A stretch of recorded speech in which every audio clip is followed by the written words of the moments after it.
Assalamualaikum dan salam sejahtera. Kita ke udara lagi dalam rancangan One Consumer, hanya dibawakan oleh saluran bernama TV di saluran 502. Pastinya saban minggu saudara, kami akan terfikir-fikir untuk membawakan apakah topik yang menarik, apakah topik yang berkaitan dengan kepenggunaan yang harus kita angkat. Dan untuk itu minggu ini kita bercakap tentang satu topik yang saya kira amat penting dan amat bersesuaian untuk kita berkata ataupun bercakap tentangnya, iaitu perkhidmatan pengangkutan bergerabak. Saudara, sekitar kurun ke-20 iaitu tahun-tahun seperti 80-an dan 90-an. Apabila bercakap tentang pengangkutan awam, kita akan tertumpu kepada pengangkutan seperti teksi, seperti bas, termasuk juga bas mini yang begitu popular sedikit waktu dahulu. Tapi kini apabila bercakap tentang pengangkutan awam, satu lagi elemen akan menjadi topiknya, iaitu pengangkutan bergerabak. Ia termasuk juga pengangkutan seperti komuter, LRT. LRT mempunyai dua, iaitu LRT Star dan juga LRT Putra, mengikut laluan-laluan masing-masing, juga train. Namun begitu, bagaimanakah kualiti dan juga perkhidmatan yang ditawarkan oleh perkhidmatan pengangkutan bergerabak ini? Dan menurut perangkaan yang dikeluarkan oleh KTMB dan syarikat prasarana negara, komuter sahaja telah pun digunakan seramai 35.6 juta orang. Untuk itu, kita saksikan sendiri pengalaman yang dilalui oleh wartawan kami, Ratinawati Rashidi, yang menggunakan pengangkutan komuter dari destinasi di Kuala Lumpur ke destinasi yang dipilih oleh beliau. Kita saksikan. Perkhidmatan komuter yang telah diperkenalkan sejak tahun 1995 sememangnya menjadi pilihan utama kebanyakan penduduk di luar Kuala Lumpur dan sekitar Lembah Kelang. Minggu ini One Consumer berkesempatan meninjau sejauh mana perkhidmatan yang telah wujud 15 tahun ini benar-benar membantu pengguna.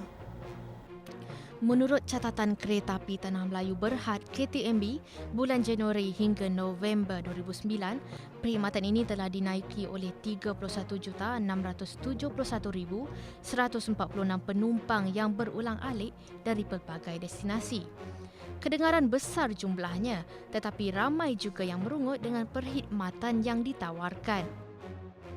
Bagi merasa sendiri pengalaman pengguna dan kebenaran dakwaan tersebut, kami menaiki komuter dan memilih waktu puncak ketika orang ramai balik kerja. Mula dengan membeli tiket, kemudian beredar ke platform 5 di stesen sentral Kuala Lumpur. Sampai setakat ini nampak mudah. Sebaik sahaja tiba di kawasan platform, kami agak terkejut melihat ramainya penumpang. Apapun, kami masih selesa. Menariknya, ada tempat duduk dan kipas besar di dinding. Tetapi, kenapa ramai memilih untuk berdiri? Sedangkan masih ada ruang kosong di tempat duduk. Rupa-rupanya, diorang berebut nak naik. Tetapi, inilah cabaran yang perlu mereka tempuhi untuk memastikan tidak terlepas komuter dan terpaksa menunggu trip yang seterusnya. Dalam komuter, kami tak dapat duduk. Berdirilah bersama-sama penumpang lain.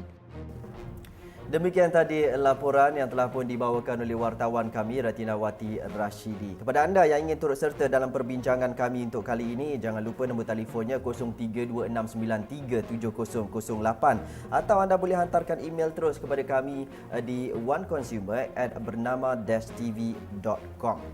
Baiklah, kalau tadi kita bercakap tentang komuter, dan kali ini saya ingin menyentuh tentang LRT pula. Menjelang tahun 2012, syarikat yang mengendalikan sistem pengangkutan LRT ini merancang ataupun menjangkakan 800,000 penumpangnya akan menggunakan perkhidmatan itu saban hari, memandangkan dengan ketibaan beberapa gerabak ataupun unit yang mengandungi lebih panjang gerabaknya, iaitu sehingga 4 gerabak untuk setiap perjalanan ke destinasi di sekitar ibu negara ini.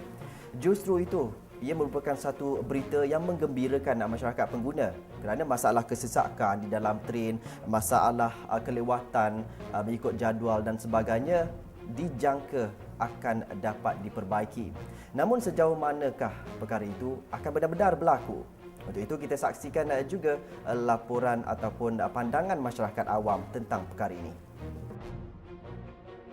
Sambil menikmati perjalanan, kami tanya pendapat penumpang tentang perkhidmatan komuter. Selalu delay lah. Saya takut kalau macam delay, lepas tu saya lambat untuk kelas, so susah nanti. Selain driver tu, lambat datang. Tunggu, lepas tu ada banyak orang. Lepas tu bila naik, sesak. Saya rasa dalam banyak public transport ni lah paling worst. Dah banyak komen, banyak tak ada improve lah. Dari segi ketepatan masa. Selain itu macam mereka sepatutnya tahu tau, pengguna makin lama makin ramai yang mengguna, sepatutnya kena improve dari segi macam masa especially. Lepas tu dari segi condition, dia punya condition. Banyak transportation sekarang semua upgrade dan you still dalam keadaan yang sama. Not easy because sometimes like when they are after working time, then when we are going back home, it's like too and then it's like everybody is pushing, although they put the line there, green, red, blue, ask them to queue up, but then nobody queue up also, so they should improve their service also lah. If possible, please upgrade it in some way that will be, comes on time, because, traveling is time consuming for us. Like students, we have to get to classes. Like workers, they have to get to work, white collars or blue collars or whatever. They still use public transportation. So right now, if you want me to represent some part of the community, it is like, it is very inconvenient for us, keeps delaying all the time. Even though we understand that sometimes they need to let the Singapore, the train pass through or something like that. It happens all the time. But, normally, on normal days basis, it has to be punctual. So, kita rasa memang susah lagi pun mereka nak kena pertingkatkan lagi lah. Dia punya perkhidmatan lebih time dia setengah jam sekali je. So sekarang passenger banyak ramai yang gunakan komuter kerana kalau gunakan jalan raya memang dia jam. So semua orang mengharapkan yang ni. So mereka delay. So orang yang pergi nak untuk belajar ke atau kerja memang menyusahkan orang lah. Dia pack sangat. So perlukan perkhidmatan yang lebih lah. Mereka nak lebihkan dia punya servis dia 50 minutes once like that.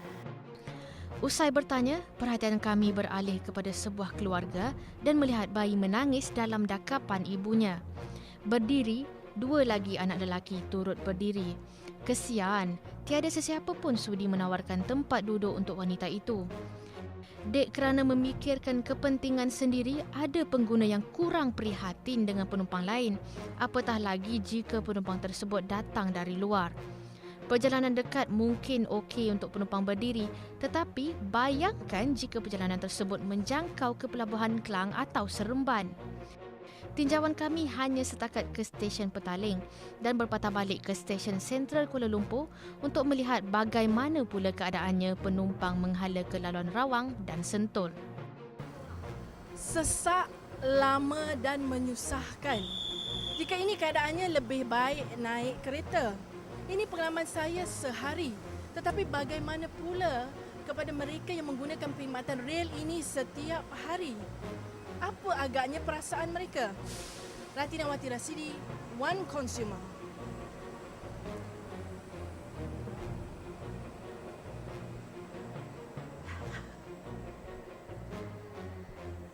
Untuk mendapatkan pandangan lebih jelas tentang topik yang saya bawakan dan apa yang anda lihat seketika nanti, bersama saya lagi selepas ini bersama dengan ahli panel yang akan membincangkan tentang perkara ini di dalam studio seketika nanti. Jadi anda jangan ke mana-mana, temui saya lagi.